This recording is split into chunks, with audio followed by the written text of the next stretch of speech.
Dis lekker om vanoggend saam met julle te kan kuier en die woord met jou te kan deel. En ons is in week 3 van hierdie reeks wat ons gesels oor wat nou. En die gedagte agter hierdie reeks is dat daar is oomblikke in ons lewens wanneer dinge goed gaan en ons sien die pad vorentoe en ons is so verseker van hoe gaan die volgende paar jaar uitspeel. En dan te midde van dit op een of ander manier word die mat onder ons uitgeruk. Ek kan nou vir julle sê, waar ek hierdie tema maandag beleef het, is maandagoggend, is ek en Jeannie gou daar by ons ginekoloog, Dr. Ninaber, wat ook hier by ons in die gemeente is, en ons gaan kuier by hom, en hy sê vir ons, hoor julle, van wat ek sien op die sonaar, is dit beter dat hy uitkom as wat hy inbly. En ek sit daar en ek sê, Here, wat nou? Ek weet nie, dit voel vir my letterlik die mat word onder my uitgeruk en hy sê vir ons, haal asem, ontspan, alles gaan oukei wees, hierdie kind is oukei, maar as ons hom inlos, want ons is nou bietjie vroeg, ons moes eers einde Maart, die due date was eintlik 28 Maart, so die jongman het 'n bietjie vroeër gekom, en ek onthou hoe ek daar sit en die Here sê vir my, maar Marius, waaroor praat jy die laaste 2 weke? Ons praat oor hierdie gedagte, wat nou? En ek sê, Here, wat nou? En die Here sê, moenie worry nie, ek dra jou deur dit, en as jy nie saam met ons deur hierdie tyd gegaan het, wil ek graag met jou deel, waaroor ons die laaste 2 weke gesels het, want dit is my belangrik vir waant ons vanoggend gaan. 3 weke terug het ons gesels oor die gedagte, dat wanneer ons lewens 'n drastiese draai vat, en iets gebeur wat ons nie gesien het gebeur nie, dan dikwels, en ons het deur die woord gegaan, en gesien hoe God deur die woord, in 'n oomblik soos daai nie noodwendig vir ons 'n antwoord kom gee, of sê, doen A, B en C nie, maar dat hy dikwels na ons toe kom met 'n vraag. En hierdie vraag is 'n aanduiding op dit wat hy wil hê ons volgende moet doen. Hy kom verduidelik vir ons deur 'n vraag, en wat hy eintlik doen deur vir ons 'n vraag te vra, hy sê, kyk in jou eie hart, wat gaan in jou eie hart aan? En toe het ons die volgende week gesels, en dis nou laas Sondagoggend, het ons gesels oor die gedagte, dat wanneer dit gebeur, en hierdie onvoorsiene goed gebeur, is die beste ding vir my en jou om te doen, is om by die voete van Jesus te gaan sit. En ons het gekyk na hierdie storie van Martha en Maria, en waar Maria gekies het, om by Jesus se voete te sit, en haar hele hart was gefokus op Jesus, en nie op alles wat nog moet gebeur, te midde van chaos nie. Want ons kan soveel keer dink oor wat moet gebeur, en nie noodwendig na Jesus kyk nie. En ons het laasweek vir mekaar gesê, ons hou ons fokus op Jesus. Ek deel met jou waaroor ons die laaste paar weke gesels, want ek vind myself op 'n plek waar dit vir my belangrik is om vir jou te sê, dat dit wat ons oor gepraat het, is goed nie net wat ek met jou deel, en mense gebruik die woord preek nie, die boodskap wat ons gedeel het die laaste 2 weke nie, maar omdat hierdie werklik iets is, wat ons as gemeente beleef, en bestuursraad beleef, en wat ek in my eie lewe beleef oor die laaste paar weke is, die laaste maand was sekerlik vir my die moeilikste maand wat ek al ooit in die kerk gewerk het. En die mat is onder ons uitgeruk, en ons dink, wat nou? En jy mag dalk dink, hoor jy, dit gaan anders of niks gebeur het nie, maar dit is nie so eenvoudig soos dit nie. Daar's 'n mat onder ons uitgeruk, en ons wonder wat se kant toe, en dalk in jou lewe oor die laaste paar weke, of oor die laaste paar jaar dalk selfs, is die mat uitgeruk, en jy is nog steeds op hierdie plek, jy dink, wat nou? En in dit alles het ek regtig na die Here toe gegaan, en ek het gesê, Here, help my, u weet, ons het soveel goed wat nou moet gebeur, en ons 'n pad wat vorentoe moet kom, en die Here gee vir my hierdie skrifgedeelte in Johannes 15 vers 4, en ek lees dit vanoggend vir jou uit die boodskapvertaling. Nou, ek gaan nie oor hierdie skrifgedeelte soveel preek vandag, as wat hy regverdig nie, so daarom wil ek jy uitnooi vanaand gaan Colin met ons praat oor Johannes 15, in hierdie gedeelte wat Jesus kom, maar hierdie is wat ek beleef vir die Here vir ons sê, in die seisoen wat voorlê, hierdie is waar ons moet wees, en ek lees dit vir jou. Niks moet ons van mekaar skei nie. Julle moet baie naby aan my bly. Want Jesus praat hier van, niks moet ons van hom afskei nie. Hy sê, julle moet baie naby aan my bly, soos takkies wat aan die druiwestok vasgegroei is. Ek sal net so naby aan julle bly, soos 'n druiwestok wat vasgegroei is aan sy takkies. 'n Takkie kan mos nie druiwe dra as dit eenkant lê en nie aan die druiwestok vas is nie. En dan hierdie laaste lyn, hy sê, net so het julle my nodig om 'n goeie, vrugbare lewe te kan lei. En ek kan nou met julle deel oor die laaste maand was daar oomblikke gewees wat ek vir die Here gesê het, Here, ek weet nie wat om te doen nie, sê my wat om te doen, en dan die Here my 'n vraag gevra. En die vraag, en dis hoekom, toe ek 3 weke terug met jou gesels het oor hierdie gedagte, was die vraag wat die Here in my hart gesit het, is Marius, gaan julle doen wat julle wil doen, of gaan julle aan my verbonde bly? Gaan julle aan my verbind bly? En ek onthou ook die oggend daar gesit het en ek het gesê, Here, ons wil net doen dit wat U sê om te doen. Ek hoop jou lewe, dit wat jy in hierdie lewe wil doen, is mag dit jou woorde wees. Here, net dit wat U sê, dit wil ek doen. En ek bid, ek sê, Here, ek wil net aan U, ek wil net in die ware wingerdstok. Ek wil nie opinies en mense se gedagtes, ek wil net in die ware wingerdstok vashou, Here. En dit daar waar U is, glo ek gaan ons antwoorde kry. En dan vra die Here weer vir my, Marius, gaan jy doen wat mense sê of gaan jy doen wat ek sê? Wanneer ek moet preke uitwerk vir hierdie tyd wat voor lê en ek gaan sit by die Here en ek sê, Here, praat met my, dan sê hy vir my, gaan jy sê wat jy wil sê of gaan jy sê wat ek wil sê? Hy vra my heeltyd vra. En ek onthou hoe daai vra heeltyd my hart toets oor, glo ek dit wat in God se woord staan en leef ek dit? Maar dan, so 2 weke terug, een oggend sit ek op my bed en ek deel hierdie met julle, want ek dink die grootste fout wat die kerk partykeer maak, is ons maak asof die persoon hier voor nie ook 'n normale persoon is wat ook kan foute maak. En wat ook soms twyfel en soms vrees het nie. En so in my lewe het ek al geleer dat die Here verwag van my om met jou ook eerlik te wees. En ons sekere seisoene wat die Here sê, is nog nie tyd om dit te deel nie, en dan so ander seisoene wat hy sê, dis nou tyd om dit te deel. En ek onthou 2 weke terug, en in my voorbereiding vir vanoggend beleef ek hoe die Here vir my sê, deel hierdie, so ek sit op die kant van my bed, en toe ek op die kant van my bed sit, oorweldig hierdie ongelooflike swaar emosie my net van, jy kan nie preek nie, jy's nie goed genoeg nie, die mense gaan nie met kerk toe kom nie, wie weet, wie dink jy is jy, en ek leef net hierdie emosie van, jy is nie goed genoeg nie, en ek sit daar en ek begin huil, onophoudelik, en ek sê net, Here, ek het nie gekies om hier te wees nie. Hierdie is ongelooflik seer. Ek weet nie wat se pad vorentoe nie. Almal bel my, almal wil antwoorde hê, almal dit, almal dat, almal dit, en ek sit daar en ek sê, Here, ek weet nie meer wat om te doen nie, en ek is heeltemal oorweldig. En ek bid die volgende woord, ek sê, Here, ek kan nie hierdie doen nie. En weet jy wat sê Jesus vir my? In daai oomblik, en as ek dit in my gedagtes afspeel, sit ek daar op my bed, en ek sit en huil, en my vrou lê langs my, en sy is so bekommerd oor my, en ek sit net hier, en ek sit en huil, en ek bid, en ek praat met die Here, en ek sien net hoe Jesus langs my kom sit op die bed, en hy sit sy arm om my. En weet jy wat sê hy vir my? Jy's reg, jy kan dit nie doen nie. Ons dink baie keer, Jesus sal daar kom sit en sê, come on buddy, you can do this, stand up man, you are called, you are highly favored, halleluja! Dis nie wat hy gedoen het nie, ek wens hy het dit gedoen. Nee, ek doen nie, ek wens hy het dit gedoen nie, want weet jy wat het hy gedoen? Hy het langs my kom sit en hy het sy arm om my gesit en ek beleef letterlik hoe Jesus op my kom sit en hy huil saam my. Maar jy sê vir my, hy sê vir my, Marius, jy kan nie hierdie doen nie, maar ek kan. Ek kan. En hy sê vir my, bly net in my, en dis waar hierdie gedeelte in Johannes 15 vir my soveel beteken.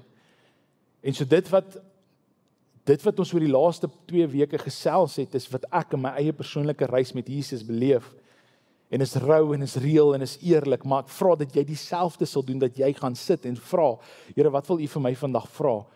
Maar tweedens sal kom sit en vir Jesus sal kom sê, Here, ek kan nie hierdie sonder U doen nie. En nou dit gesê, beweeg ek vandag na my tema toe van vandag, en my tema vir vandag is, sien jy dit nie? Sien jy dit nie? Ek weet nie, manne, ek gaan praat nou vir 'n oomblik met jou, maar jou vrou stuur jou yskas toe, dan maak jy die yskas oop. Ek sien iets van die vrouens wat klaar hulle man slaan. Want jy jou man gestuur om die mayonaise te gaan haal, of die tomatiesous. En dan staan jy hier voor die yskas, en jy kyk in die yskas in, dan sê jy, nee, is nie hier nie. Kan ek net gou vra, ons is nou baie eerlik volgens manne, wie van julle was al hier gewees? Sê ek het gou op jou hand. Ek is so bly ons het 'n eerlike gemeente, mekaar deel, wat regtig in ons lewens aangaan. En as jy nou gemoeg is, en die dag was lank, en die kinders skree, en dit is amper asof wanneer die kinders skree, jy nog moeiliker sien, hè? Is dit nie so nie? So kom wanneer jy bestuur, shut up man, ek kan nie sien waar ek ry nie, asof hulle klank maak, dat jy blind word, né? Sien jy dit nie? Ons is in 'n interessante seisoen in Oase gemeente. Ons is in 'n interessante plek in Suid-Afrika, inteendeel in die wêreld, maar dalk in jou eie lewe ook. En die rede hoekom ek hierdie vraag vra van sien jy dit nie, is omdat ek sien dat in ons wêreld is ons in 'n geestelike oorlog. En soveel van ons sien dit nie. Moenie dink dit wat hier gebeur het, was mense wat droog gemaak het nie. Moenie dink die teleurstellings wat jy al beleef het, of die mense wat jy dalk nou opgekyk het, wat jy al teleurgestel het in die kerk, dalk nie hier nie, maar breë, is mens gefokus nie. Jy het nodig om te verstaan dat dit wat die kerk van die Here doen, dit wat Jesus die kerk voorgeroep het, die vyand is nie tevrede met dit nie. Die feit dat jy vanoggend hier sit, dat jy tyd uitgekoop het uit jou besige week, en ek weet, dis 'n besige week. En ek weet, dit is van kunswedstryd na sport, na redenaars en na oupa en ouma speel en al die goeders. Die maklikste ding vir jou om te doen op 'n Sondag is om by die huis te bly. Is dit nie so nie? Partykeer wens ek kan by die huis bly, maar dan besef ek moet kom preek. Dis die maklikste ding om te doen. Maar jy kies om hier te sit. Jy kies om jou Bybel in die week oop te maak, want ek glo meeste van julle kies om met Jesus te praat en te bid en te sê, Here, help my. Jy weet, dit is nie maklik om dit te doen nie. En jy het nodig om te verstaan dat dit wat jy doen, die feit dat jy vandag hier sit, die feit dat jy die tyd uitgekoop het om hier te kom sit, is omdat jy lief is vir die Here. En moenie een oomblik dink dat die vyand tevrede is met dit nie. Moenie dink dat die vyand tevrede is met hierdie gemeente wat in Klerksdorp van alle plekke, kan ons dit nou vir mekaar sê, besig is om te groei en 'n impak te maak, besig is om mense in die wêreld in te stuur, besig om mense te ondersteun reg oor die wêreld. In Calvinia, was jy al in Calvinia? Daar's niks. Ons betaal iemand daar om mense van Jesus te vertel, vir daai skaapboere. Ons gee geld vir iemand daar. Ons praat oor Alabama uitreik. Dink jy die vyand is tevrede met dit? Dit is hoekom ek vir jou wil sê, daar's 'n groot rooi bullseye op hierdie gemeente en die vyand wil hierdie gemeente aanval. Moet dit nie onderskat nie. En ek wil nou vanoggend vir jou sê, die feit dat jy hier sit beteken daar's 'n groot rooi bullseye op jou, want jy is deel van hierdie gemeente. Onthou, die gemeente is nie 'n persoon nie, dit is ons wat bymekaar kom. En so ek sê jou nie kwaadlik neem as jy opstaan en uithardloop en sê, los my net uit nie asseblief. Maar moenie dit doen nie, asseblief bly. Jy sê, wanneer ons in hom is, het ons nodig om te verstaan dat daar gaan aanvalle wees. Inteendeel, Jesus se eie woorde was dat in hierdie wêreld gaan julle teëspoed beleef. In hierdie wêreld gaan die vyand julle probeer aanval. En wat ek beleef het, is hoe die Here net kom en hy sê, Marius, dit is so, ek gaan julle vra. En een van die vrae wat die Here vir my gesê het, sal jy sê wat ek jou sê om te sê? En ek het gesê, ja, Here. En in hierdie week is ek in 'n gesprek waar daar gepraat word oor die geesteswêreld. Nou, ek weet, as ek die woord geesteswêreld gebruik, dan is die paar verskillende reaksies. Jy weet, daar's van die mense wat dink, ag, is 'n klomp snert. Ons mense wat nie eintlik omgee, en gaan nou vir julle dit sê, maar ek onthou ook maandag in 'n gesprek sit, waar daar oor die geesteswêreld gesels word. En een van die voordele van om min te praat en baie te luister is, jy hoor die Here praat terwyl ander praat. En ek onthou ook in hierdie gesprek sit, en mense is besig om te praat oor die geesteswêreld, en verskillende reaksies op dit, en ek sit vir 'n oomblik daar, en ek beleef hoe die Here vir my sê, jy het nou nodig om op te let, want hierdie is waar ek wil hê jy volgende moet praat. Nou, jy kry 4 verskillende reaksies rondom die geesteswêreld. Die eerste ene is ons mense wat glad nie glo dis waar nie. Dis gewoonlik mense wat nie in Jesus glo nie, skepties is.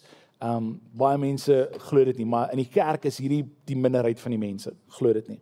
Kry die tweede groep mense, hulle is op die ander spektrum, hulle het 'n ongesonde obsessie met die geesteswêreld. Soos hulle soek die duiwel agter alles. Jy weet, jy het 'n pothol getref, want jy het vinnig gery en nie gesien ons 'n pothol nie. Dit was die duiwel, Johan. Luister, dit was die duiwel gewees. Jy kan nie dink nie, hy het hom daar gesit. En dis gewoonlik 'n ou tannie. Nee, ek grap, is nie net die ou tannie so dit sê nie. Ek grap. Of is hierdie mense, ons noem hulle Ghostbusters, hulle gaan soek dit oral. Who you gonna call? Ghostbusters. Wie van julle het dit gekyk toe julle jonger was? Ons bid vir julle. Maar hulle het hierdie ongesonde obsessie met die geesteswêreld. Soos dis net ek het so 'n persoon in my familie en ek is verskriklik lief vir hulle, maar ek sê partykeer vir hulle, hoor hierso, besef net dat dit wat jy sê, dit was letterlik net dit was jy gewees. Was nie die duiwel nie, was jy. Want ons wil partykeer die duiwel, ek dink partykeer die duiwel sit daar en hy huil en iemand vra van wat's fout. Hulle sê alles is my skuld. En alles is sy skuld, want hy het sonde in die wêreld ingebring, maar jy verstaan wat ek probeer sê. En ons daar's so jy kry hierdie twee. Ek glo glad nie ongesonde obsessie. En dan kry jy twee ander. En die derde een wat ek volgende vir jou van wil vertel is die een wat ek die meeste in die kerk beleef. En as ek volgende op jou tone trap, skuif net jou voete 'n bietjie terug. Maar hierdie gaan dalk in jou gesig wees. En weer eens sê ek sê net wat ek beleef, Heilige Gees my lei om te sê. En dit is die mense wat weer ons geesteswêreld, maar hulle gee nie om daaroor nie, hulle praat nie daaroor nie. En wat ook al dit is maar dit, en wanneer ons nou en dan sing, for me and my house, the enemy can't have my family, en daai oomblik, yes, Here, die vyand kan nie my gesin hê, en dit stop daar. En die kerk is vol, en ek praat nie net van Oase nie, ek praat van reg oor die wêreld, is vol van mense wat net aanvaar het, daar's 'n geesteswêreld, ek worry nie eintlik daaroor nie. Maar hier's vir jou baie interessante feit. Terwyl ek nou navorsing doen, in 'n week wat ek baie min geslaap het, wil ek net sê, soos ek volgens 'n bietjie op edges, vergewe my. Lees ek die volgende ding wat die een persoon sê. Hy sê, as jy die Bybel gaan kyk in die Nuwe Testament, praat die Nuwe Testament baie meer oor die geestelike wêreld en geestelike oorlogvoering spesifiek, as wat dit praat oor die huwelik. Laat dit gou insink vir 'n oomblik. Vir die skrywers van die Nuwe Testament was die geesteswêreld belangriker om oor te skryf, om meer oor te sê, as oor die huwelik. Ek glo dat as ons werklik kan verstaan wat in die geesteswêreld aangaan, dit korrek toepas op ons lewens, 'n gesonde balans in ons lewens het met die Heilige Gees, ek wil 'n gesonde balans met die Heilige Gees beteken, jy laat hom toe om jou hele lewe oor te neem, maar gesonde balans te hê in terme van wat in die geesteswêreld gebeur, waar agter sit die vyand, waar agter sit hy nie. As ons 'n gesonde balans met dit het, glo ek jy gaan 'n gesonde huwelik hê. Ek glo as jy werklik verstaan hoe die geesteswêreld werk, gaan jou besigheid geseënd wees en jy gaan verstaan wanneer die vyand jou aanval en jy gaan verstaan hoe om te staan. Ek glo dat as die geesteswêreld, as ons 'n verstaan van dit het, vloei die res van jou lewe daaruit. So dis hoekom die vierde groep mense waarvan ek volgens wil praat is nie net hulle glo nie, onnodige obsessie glo dit, maar dit het nie impak nie, maar dis mense wat in die geesteswêreld leef. Hulle verstaan wat aangaan. Hulle verstaan daar's 'n vyand wat wil steel, slag en verwoes. Johannes 10 vers 10. Jy sien met Johannes 10 vers 10 leer ons dit. Jesus sê daar's 'n vyand en sy hoofdoel is om te steel, te slag en te verwoes. En daarom het ek begin, soos ek vanoggend begin het, deur te sê dat dit wat hier gebeur, die vyand is nie tevrede met dit nie. Dink jy die vyand is tevrede vanoggend toe ons gesing het, dat daar's oorwinning, dat ons kom uit 'n plek van oorwinning, dat die dood het nie meer die laaste sê nie. Glo jy die vyand is gelukkig wanneer ons sing, dat I am blessed, I am called, I am highly favored, ek tree my identiteit in. Glo jy die vyand is gelukkig wanneer hier jong kinders hier voor staan en hulle ouers kom en sê, ons kies Jesus. Jy sien, sy doel is om te steel, te slag en te verwoes, en dit wat ons hier doen, is teenstrydig met dit wat hy sê. Is teen sy hele agenda. En daarom, vanoggend gaan ons kom en ons gaan sê, ons gaan nie meer blind wees nie, ons wil sien. Ons wil sien dit wat die vyand doen, en ek wil jou vra om saam met my oop te maak in jou Bybel, in 2 Korintiërs 10 vers 3 tot 4. Al die skrif wat ek volgende vir jou verder gaan lees, is uit die 2020 vertaling uit, en van die goeie goed wat uit 2020 uitgekom het. Die 2020 vertaling, vir die van julle wat nie weet nie, is 'n baie direkte vertaling, en het regtig probeer om die oorspronklike gedagte agter 'n teks te vas te vang. So 'n wonderlike vertaling. En dit sê die volgende. Hy sê, want al tree ons 'n menslike swakheid op, voer ons die stryd nie in menslike swakheid nie. Jy sien wat Paulus hier vir die gemeente in Korinthe kom sê, hy sê vir hulle, daar is 'n geveg. Wees bewus daarvan. Maar in hierdie geveg, het jy nog te verstaan, dat jy kan nie jou 9mm uithaal en dink jy gaan die vyand skiet nie, hoor. So dis nie hoe dit werk. Hy sê, die wapens van ons stryd is immers nie menslik nie, maar danksy God kragtig om danksy God kragtig om sterk vestings af te breek en redenasies te vernietig. En wat Paulus hieroor praat, is hy sê hoe die vyand te werke dikwels gaan, is hy kom en hy sit goed in jou gedagtes, en dis een van die maniere hoe hy geestelike oorlogvoering laat plaasvind. En ek weet iets van julle wat ongemaklik is, maar kan ek dit vir jou sê, my gebed vandag is dat Jesus sal kom en dat hy jou so gemaklik maak met dit wat in sy woord staan. Want alles wat ek volgens sê, ek kom volgens nou 'n klomp opinies hier kom deel het, maar ek wil kom uit 'n plek van wat sê die woord. So die Bybel kom hier so en hy sê in Efesiërs 6 vers 10 tot 12, Efesiërs 6, ten slotte, vind jou sterkte in die Here en in sy geweldige krag. Trek die volle wapenrusting van God aan, en hoor hoekom, sodat jy staande kan bly teen die listigheid van die duiwel. Vir ons is die stryd immers nie teen vlees en bloed nie, maar teen die owerhede. Kom ek verander gou daai. Vir ons is die stryd nie teen 'n mens nie. Vir ons is die stryd nie teen die ANC nie. Vir ons is die stryd nie teen die DA nie, of die Vryheidsfront Plus, laat ek die ander ouens ook noem. Hulle is almal so nou en dan bietjie nie so great nie. Vir ons is die stryd immers nie teen die rand-dollarprys nie. Maar ons stryd is teen die owerhede, teen die magte, teen die wêreldheersers, en dit praat nie van presidente daar nie, hoor, hierdie is alles geestelike goed, en van hierdie duisternis, teen die bose geeste in die hemelruim. Jy sien wat Paulus hier vir die gemeente in Efese kom verduidelik, is hy sê vir hulle, daar is 'n geveg. En as jy deur hierdie geveg wil kom en staande wil bly, het jy nodig om die gevegstoerusting van God aan te trek. Want dis al, jy kan nie hierdie op jou eie doen nie. En nou, toe ek hierdie verstaan, toe dink ek terug aan 2 weke terug, toe ek op my bed sit en huil. En ek besef dat die geveg wat ons as gemeente times fight, om net bo water te bly, om net asem te haal, om net toe te laat dat die Here ons van dag tot dag vat, is 'n geestelike fight. En ons van julle vandag, en kom ons vergeet vir 'n oomblik van ons gemeente, daar's van julle vandag, wat in jou eie lewe en jou huwelik, verstaan jy nie, jy probeer alles om jou huwelik te red, maar dit voel vir jou, jy val en dit voel vir jou, jy kan nie opstaan nie. Kan ek vir jou dalk sê, dis 'n geestelike stryd. Jou besigheid, dit voel vir jou, daar's net 'n botsing by die werk, en jy en een kollega kom nie oor die werk, en kan ek vir jou sê, dis dalk 'n geestelike stryd. Jou finansies, of dalk dit voel net vir jou, jy kom nie voor nie, is dalk vandag 'n geestelike stryd. En so daarom wil ek vir jou, ek wil hê jy moenie net baie nou kyk nie, ek wil hê jy moet baie wyd kyk, en vir 'n oomblik in jou eie hart in gaan ondersoek instel, dat waar die vyand my dalk toegelaat dat ek nie sien ek word aangeval nie. En dis hoekom ek die vraag vra, kan jy dit nie sien nie? Kan jy dit nie sien nie? En dis hoekom ek dink een van die goed wat die duiwel so goed reg gekry het, is 2 goed. Nommer 1, uit die kerk oortuig om nie oor hom te praat nie, want ons maak mense bang as ons die woord die duiwel gebruik. Ons moenie oor die duiwel praat nie. Ek dink dis 'n groot fout wat ons maak, want hy's daar en die woord leer ons duidelik dat hy te hoof fokus en is om te steel, slag en verwoes. Maar ek dink die tweede ding wat hy so goed reg gekry het, is hy het vir ons gesê, moenie meer op die geestelike goed fokus nie. Dis weird. Het jy al mense gesien? Hulle is 'n bietjie weird. Wil jy weird wees? Praat oor die geestelike goed. Mense, jy weet, toe ek nou dink ons gaan hieroor praat, dan kom die woorde by op. As jy praat oor hierdie goed, gaan mense soos weggaan. Hulle gaan dink julle is 'n weird kerk en hulle gaan nie terugkom nie. En ons van julle wat hier gesit het, ons kom hier volgende week terug hier, hoor. Dit is 'n bietjie weird hierdie ouens. Wie het jy oortuig dat dis weird? Wil jy moet daaroor dink?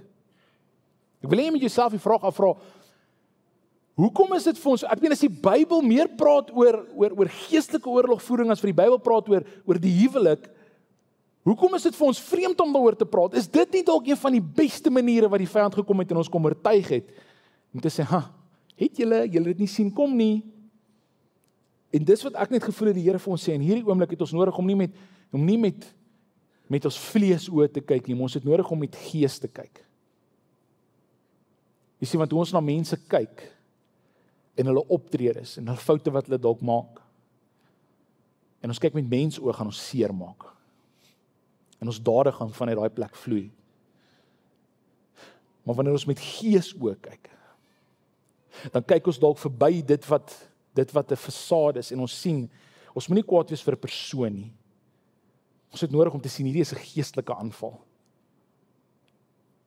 Vrouens, dalk is die rede hoekom jy en jou skoonma nie oor die weg kom nie. 'n Geestelike stryd. Dalk is die rede hoekom hoekom jy en jou kind nie langs dieselfde vuur sit nie, is want die vyand is besig om geestelike oorlogvoering te bring. Jy het nodig om te verstaan, een van sy hoofstrategieë is, hy breek families uitmekaar uit. Die vyand is nie tevrede met gesinne nie, en hy kom en hy gebruik, en ons sien dit nie. En ons dink, hulle is alweer net 'n tiener. Ek wil sê, oor volgende naweek se kamp, julle kan nie verstaan wat se geestelike aanvalle beleef ons jong mense nie. Die vyand is bang vir hierdie generasie. Ek wil dit ook net sê, weet jy wanneer val die vyand jou die meeste aan? Wanneer jy vir hom 'n bedreiging is.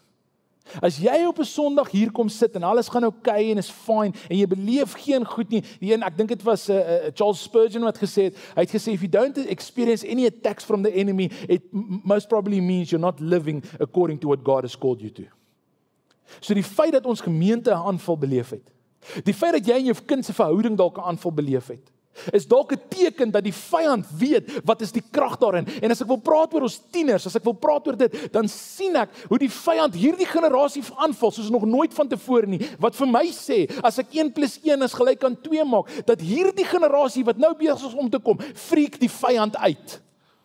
Want as hulle gaan opstaan en verstaan wie hulle is in Christus, dan het hy nie meer 'n kans nie. Jy sien, hy sien 'n probleem, en dis hoekom hy hierdie generasie so aanval. Want weet jy wat, vir die eerste keer in 'n baie lang tyd wys navorsing ons, dat tieners glo nie net meer omdat hulle ouers geglo het nie.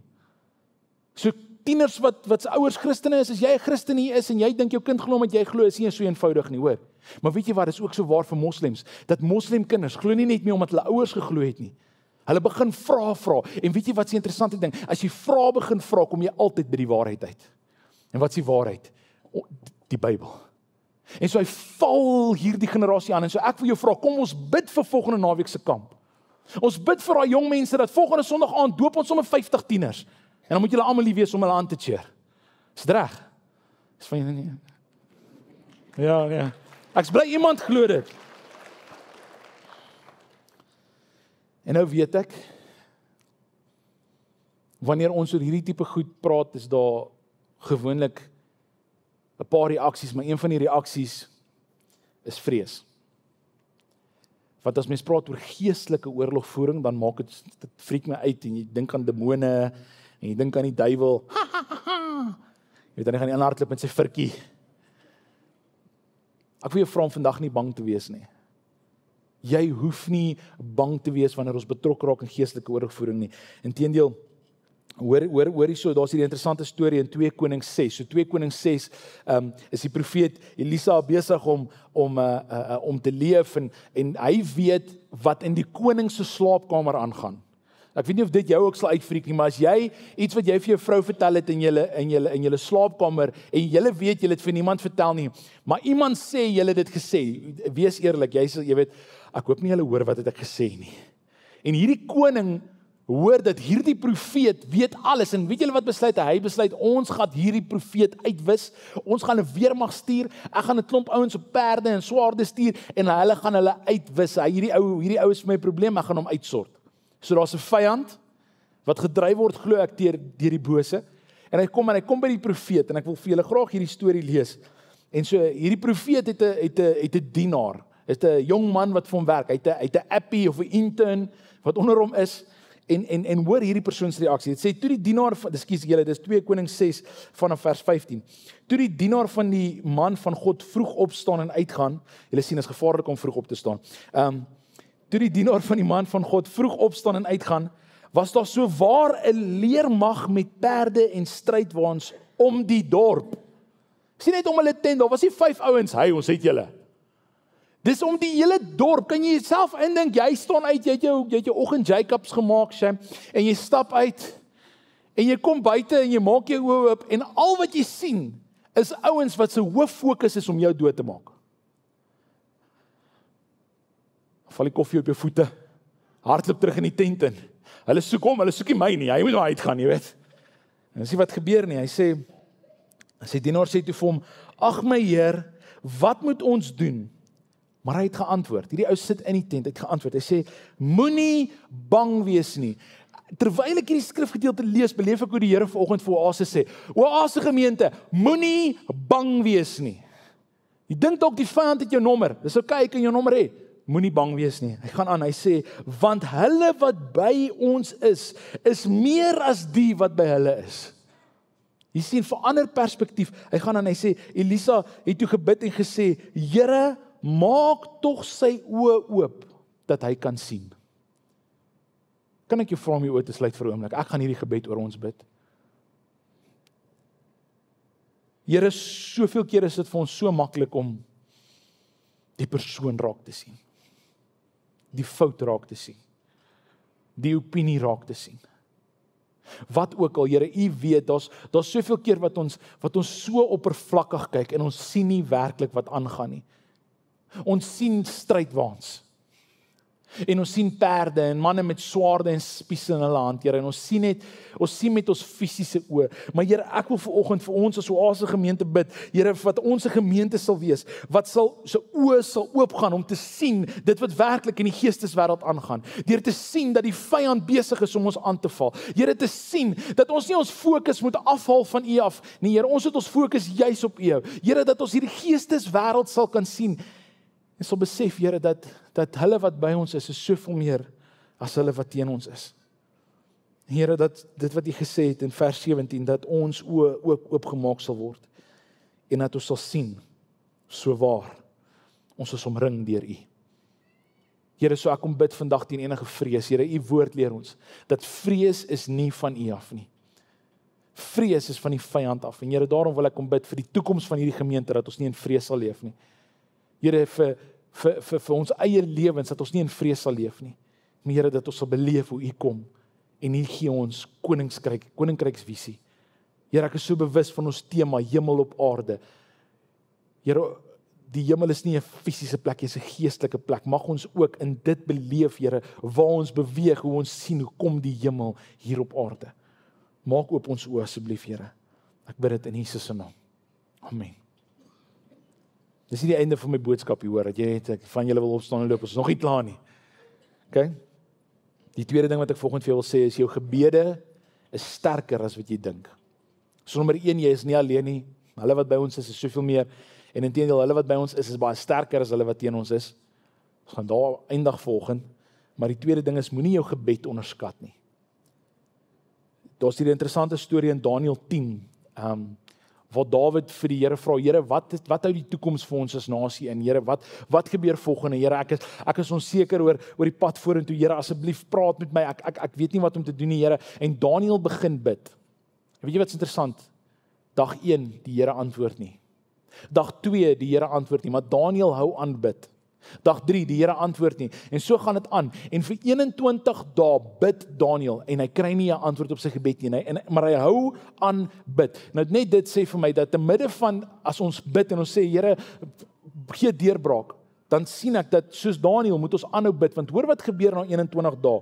Hy sê toe vir my, Daniël 10 vers 12 tot 14, hy sê toe vir my, moenie bang wees nie, Daniël, hier is 'n engel van die Here, 'n boodskapper van die Here.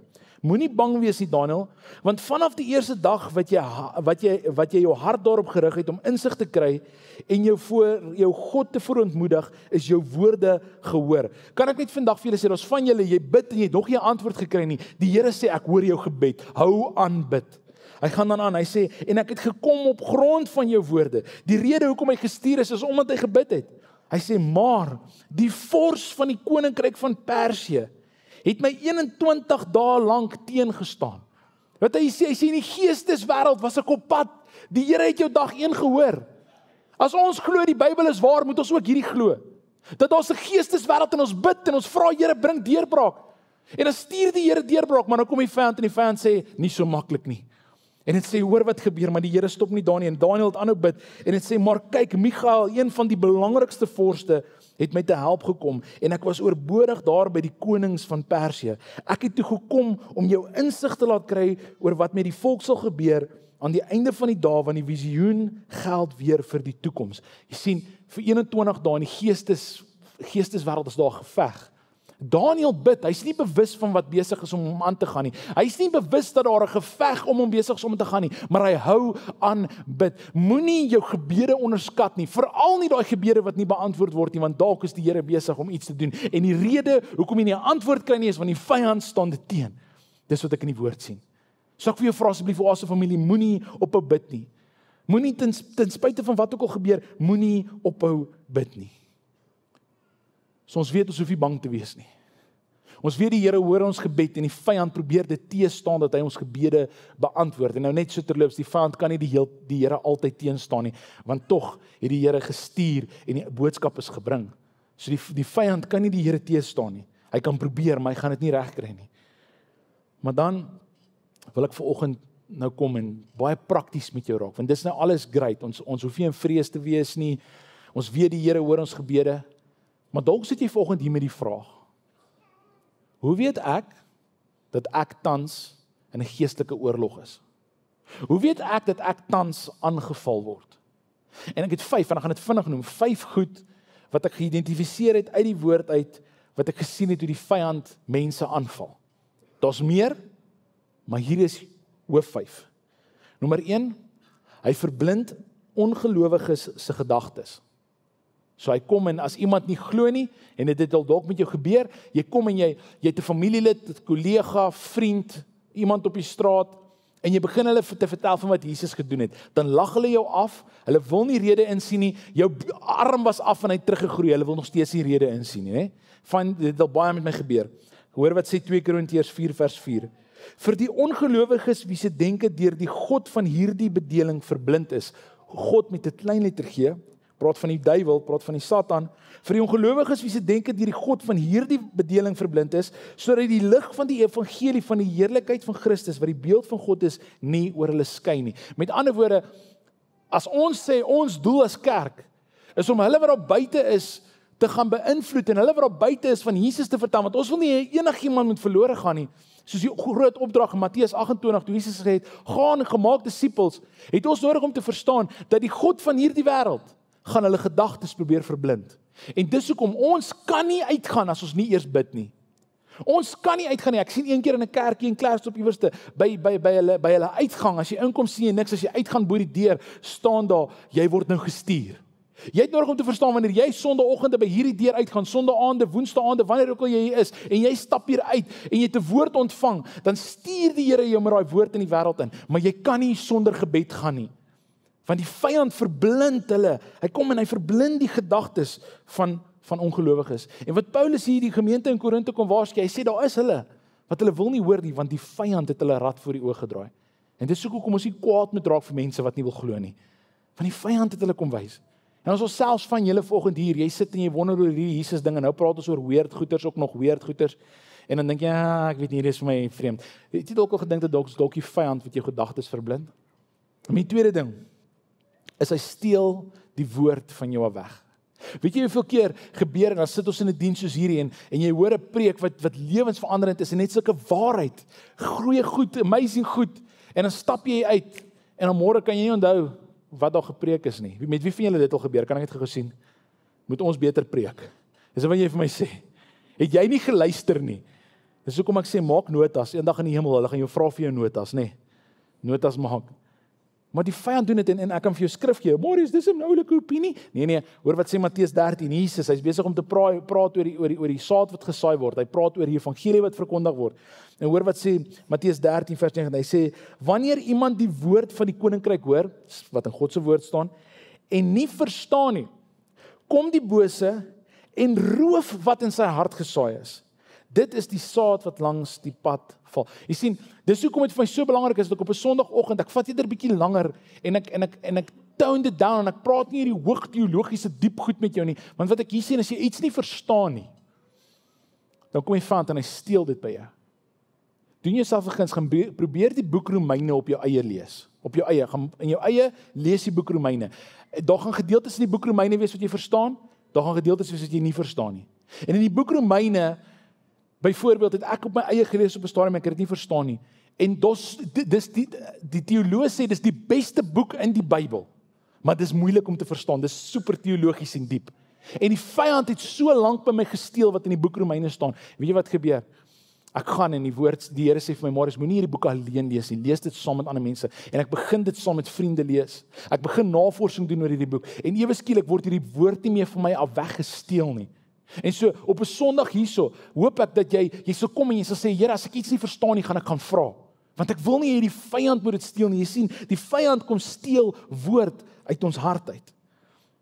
En die derde ding wat ek sien die vyand doen is hy kom en nie net weerhou hy waarheid van ouens wat nie gered is nie. Nie net kom en steel uit gelowiges se harte goed wat hulle nie verstaan nie. Die derde manier hoe die vyand my in jou aanval, is hy kom en hy stel 'n lokval. 'n trap in Engels, vir diegene wat nie weet wat 'n lokval is nie. En hy kom en, ek wil hê jy moet hoor, wat skryf Paulus aan Timoteus. Nou Paulus skryf van hierdie jong man vir wie hy ongelooflik lief is, dis soos sy eie seun, hy het hom gementor. Hy skryf vir Timoteus en hy sê die volgende, hy sê, iemand wat teenstanders met sagtheid bewys, teregwys. Miskien mag God hulle tot berekening bring, sodat hulle die waarheid kan ken en hulle tot hulle sinne laat kom. Vry van die stryk van die duiwel, deur wie hulle gevange gehou word om te doen wat hy wil. Weet julle hoe werk die duiwel? Hy wys vir jou 'n prentjie en dit lyk mooi. Ek weet nie of jy al ooit gesien het hoe 'n strikval werk nie. Ek onthou toe ons op skool was, in ons huis, ek het in Moketsi groot geword. Meeste van julle sal nooit in julle lewe so toe gaan nie. Meeste van julle nog nooit van die plek gehoor nie. Dis so 45 minute se ry van Zenin af. Grootste boerdery in die suidelike halfrond is daar, ZC2. Wie van julle het al ZC2 tomaties geëet? Ek het daar groot geword. Daar's baie ape, baie. En ons huis, hierdie mooi plaashuisie, en reg voor ons deur is daar 'n boom met perskes. En as jy nog so 10 meter aangaan, het ons 'n avoboom gehad. Avos, ek is mal oor avos. Avos en perskes. En so wat hier gebeur is, ek slaap een Saterdagoggend, ek sien naweek by die huis, en die week by die koshuis, naweek by die huis, en ek lê en 5:00 die oggend. Grrr, grrr, grrr. Ek lê daar en ek dink, wat die hel gaan nou aan? En ek staan op en ek kom my voordeur uit en toe ek die voordeur oopmaak, hierso is die klomp ape in ons perskeboom besig om 'n hap te vat van 'n onryp perske en hom neer te gooi. En dan vat hulle die volgende een en ek staan hierso en ek is, wat doen julle? En hulle kyk my en hulle spring op en hulle hardloop weg. En ek dink toe dit was 'n once off. Julle die volgende oggend. Grrr, grrr, grrr. Dis ek reg vir hulle. Weet julle wat ek gedoen? Vriende van my het vir my gesê wat jy doen is jy vat 'n Coke-bottel en dan sit jy in die Coke-bottel, ek kan nie eens onthou wat het ons in die Coke-bottel gesit nie, maar jy sit iets in die Coke-bottel en 'n aapie se hand kan baie klein raak en dan druk jy hom in, maar as jy hom skrik maar kan ruk en hy is te dom om, jy weet, soos ons partykeer, nê? Ek bly iemand stem met my saam. En hy freak so uit, hy dink nie reg nie dat hy's vasgevang, dit was 'n lokval gewees. Maar jy weet die vyand gebruik ook 'n lokval, as jy die storie, dalk het jy dit al gehoor, van hierdie ou wat doodgaan en dis net 'n storie, maar dis 'n baie mooi illustrasie. Van hierdie ou wat doodgaan en toe hierdie ou doodgaan toe, hy het sy lewe reg geleef, weet hy het met die Here 'n pad gestap en hier kom hy, jy weet, en hy kom by die hemel en toe hy by die hemel kom, hoor hy net en is hierdie hekke en is mooi en is wit en is strate van goud. En hy staan nie en hier langsom hoor hy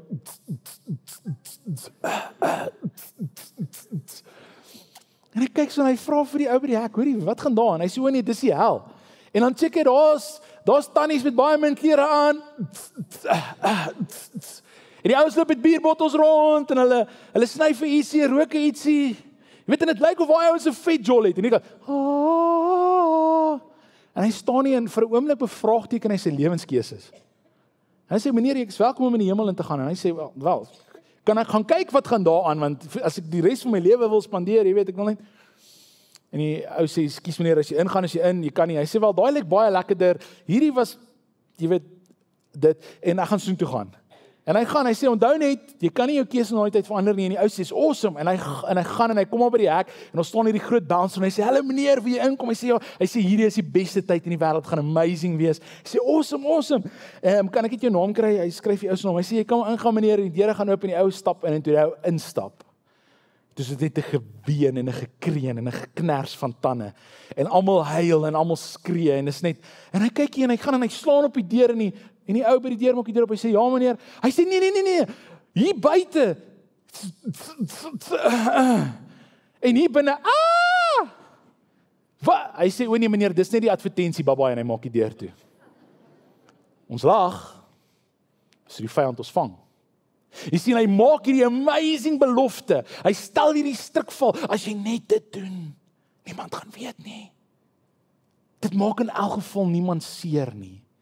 Jy sien, en hy doen dit so subtiel, dat ons begin glo in hierdie leuen, dat dit wat hy bied is beter as dit wat God bied. En ek het nou hierdie prentjie geskets van hoe hulle bemark en die hemel is. Ja, kan ek net vir jou sê, die Bybel is nie net dit nie. Die Bybel is ons gaan by God wees en daar gaan geen pyn, seer, lyding, dit gaan nie meer daar wees nie. Ek moes donderdag 'n begrafnis behartig van 'n jong meisie wat net 30 jaar oud was. En hierdie meisie het Jesus geken en al hoop wat ek hierdie mense kon gee is eendag gaan sy by Jesus wees en kanker gaan nie meer daar wees nie. En vanoggend sit jy dalk hier en die vyand het by jou gesteel en hy het geslag en hy het verwoes en jy's vanoggend net moedeloos. Ek wil vandag vir jou sê, die Here sê as jy moet pas op vir daai struikval. Jy sien dis wat Paulus vir Timoteus sê. Hy sê Timoteus pas op. En die vyand is slim julle. Hy's slim. Weet julle wat doen hy? Hy kom in en hy weet as jy probeer om 'n lewe anders te leef, dan bring hy ander idees in jou gedagtes in en hy probeer goeders mooi maak om jou te vang. Pas op vir die struikval. Ek glo in hierdie beginsel, play the tape. As jy hierdie keuse nou maak, waartoe gaan dit gaan? Soveel van ons kan soveel pyn gespaar word if you just play the tape. As ons net hierdie ding uitspeel, hoe dit gaan uitspeel, want dit lyk aanvanklik mooi, maar waartoe dit gaan? Jy sien, iemand het eendag gesê, sonde gaan jou altyd verder vat as wat jy wou gegaan het, en dit gaan jou altyd meer kos as wat jy bereid was om te betaal. En dis hoekom die vyand weet dit, maar hy weet dit lyk so lekker, en wat hy doen is hy gebruik jou vlees teen jou. Ons sê, onthou, ons is gees en ons is vlees, en hy gebruik jou vlees teen jou, maar weet jy wat sê die woord vir ons? Die woord sê vir ons dat ons het nodig om in gees te leef, nie in vlees nie. Jy het nodig dat jou keuses word gedryf deur jou gees. Die laaste ding, die vierde ding wat hy gaan doen is, hy gaan probeer verhoed dat jy doen waarvoor God jou geroep het. Ek lees in Tessalonisense 2 vers 17 en 18, maar broers, aangesien ons vir 'n kort tydjie van julle geskei is in persoon, maar nie in ons harte nie, het ons werklik met groot verlange alles in ons vermoë gedoen, om julle van aangesig tot aangesig te sien. Daarom wou ons na julle toe kom, ek, Paulus, weer en weer, en dan interessant sê Paulus hier van hom, maar Satan het ons verhinder. Daar gaan oomblikke in jou lewe wees wat die Here jou gaan roep vir 'n lewe, jy gaan wil gaan na daai lewe toe, maar die deure gaan vir jou toe gaan en die vyand gaan probeer keer dat jy uitkom. Dis wat hy met Paulus gedoen het. En Paulus het nie opgehou nie, hy het gesê, wel, dan stuur ons vir julle 'n brief. Ons gaan nie toelaat dat die vyand by ons steur nie, maar dan die laaste ding. Die vyand se hoofdoel is om jou lewe te vernietig. 1 Petrus 5 vers 8. Wees nugter en wees waaksaam. Julle teenstander, die duiwel, loop rond soos 'n brullende leeu op soek na wie hy kan verslind.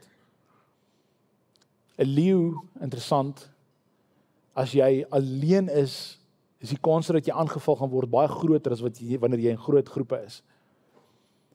En wanneer hy sê, hy loop soos 'n brullende leeu rond, beteken dit, hy kruip weg, hy slinks, jy weet nie hy is daar nie, maar hy wil jou lewe verwoes, en wat ek vanoggend vir jou wil sê, is daar is 'n vyand, moet dit nie onderskat nie, en hy het een doel, en dit is om my en jou lewe te verwoes, dit is om die kerk van Jesus Christus te verwoes, dit is sy hele mission, dit wat jy doen, maak hom nie tevrede nie, as jy bid, dit stel hom, dit maak vir hom woedend, en alles wat hy doen, die rede hoekom tegnologie ons lewens so beheer, glo ek is 'n resultaat van dit.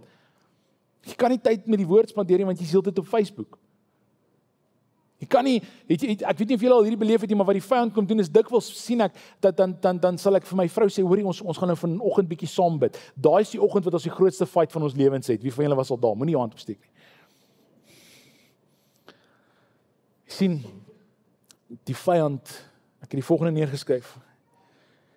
Die vyand wil jou huwelik aanval, want hy is lief vir egskeiding. Die vyand wil jou getuienis aanval. Dit is hoekom die vyand, en jy kan reg oor die wêreld gaan kyk, op die oomblikke word pastore so aangeval, want as die ou wat die woord verkondig val, dan val die mense dikwels wat na hulle luister. En so, die vyand val mense aan, hy val hulle getuienis aan. Die vyand wil jou kinders aanval, want hy is lief daarvoor wanneer families uitmekaar uitgeskeer word. Die vyand wil jou finansies aanval, want hy is lief daarvoor dat jy afhanklik is van mammon. Die vyand wil jou gesondheid aanval, want hy geniet pyn en siekte en lyding. Maar bo en behalwe alles wil hy jou verhouding met God aanval, want hy haat dit, dat jy vir God lief is, want hy haat God. Ons is in 'n geveg. En ons kan maklik vandag hier uitstap en sê, daar's nie hoop nie, dit is nou wat dit is, en ek skets dalk vanoggend vir jou 'n vaal prentjie, maar ek wil nie daar stop nie, ek het so my hart beleef, ek kan al hierdie goed vir julle sê, gaan identifiseer, en ek beleef dit nog steeds, gaan identifiseer wat in jou lewe, waar is die vyand besig om by jou te steel, jy het nodig om te identifiseer. Maar tweedens, wanneer jy dit geïdentifiseer het, wat nou? En ons gaan oor die volgende ruk oor Efesiërs 6 gesels in die volgende paar weke wat kom, oor die gevegstoerusting van God en hoe belangrik dit is om reg te wees vir die geveg. En so ons reeks waarmee ons volgende week begin is jy reg vir die geveg? Tot en met Paasnaweek gaan ons hierdie reeks doen, is jy reg vir die geveg? Maar voordat ons veg, is dit nodig dat jy die volgende sal verstaan. En Colin het dit nou gebid ook. Ons veg nie vir oorwinning nie. Ons veg vanuit oorwinning. Jy sien die dag toe Jesus aan daai kruis gesterf het, en hy het opgestaan op die 3de dag, het hy in die doderyk ingestap en hy het gesê, jy het nie meer die laaste sê nie. En hy het die vyand 'n bloedneus gegee, en hy het gesê dat ek het nou die laaste sê, en ek nooi my kerk, en Jesus nooi jou vandag om saam met hom 'n pad te stap, en ek kan jou skrifgedeelte gee om dit te onderstreep. 1 Johannes 4 vers 4 sê, julle kinders is uit God. Julle kinders is uit God, en het hulle oorwin, omdat hy wat in julle is, groter is as hy wat in die wêreld is. Hy wat in julle is groter as hy wat in die wêreld is. Ek gaan dit anders sê, totdat iemand die koning loof. Hy wat in ons is groter as hy wat in die wêreld is. Hy wat in ons is groter as die aanvalle van die vyand. Mooi golfklap. Dis 'n baie mooi golfklap. Ek vra Oase familie, as jy volgende glo dat Jesus Christus het die vyand uitgeklee, hy het hom oorwin en dat hy hierdie laaste sê en dat hy groter is, wil jy nie saam met my opstaan? En kom ons vat 'n oomblik en ons sê vir die vyand, jy het nie die laaste sê oor Oase familie nie. Jy het nie die laaste sê oor my gesin nie. Jy het nie die laaste sê oor Klerksdorp nie. Jy het nie die laaste gesê oor my gesin nie, oor my kinders, oor my finansies nie. Here, U het die laaste sê. Ons loof die koning want hy is hier. Ons loof die koning want hy die vyand oorwin. Dan gaan jy vra om jou oë te sluit vir 'n oomblik. En dalk is jy vanoggend bietjie buite jou gemaksone. Maar weet jy wat is goed? God nooi ons bietjie uit ons gemaksone uit. 'n Paar weke terug het ons gehoor buite ons gemaksone is waar ons groei. En so daar waar jy staan vanoggend, as jy vanoggend hier is en jy staan in 'n geestelike oorlog. Jy weet die vyand is besig om by jou te steel. Jy weet hy's besig om jou te oorweldig. As dit volgende jy is, wil jy nie net jou hand in die lug opsteek nie.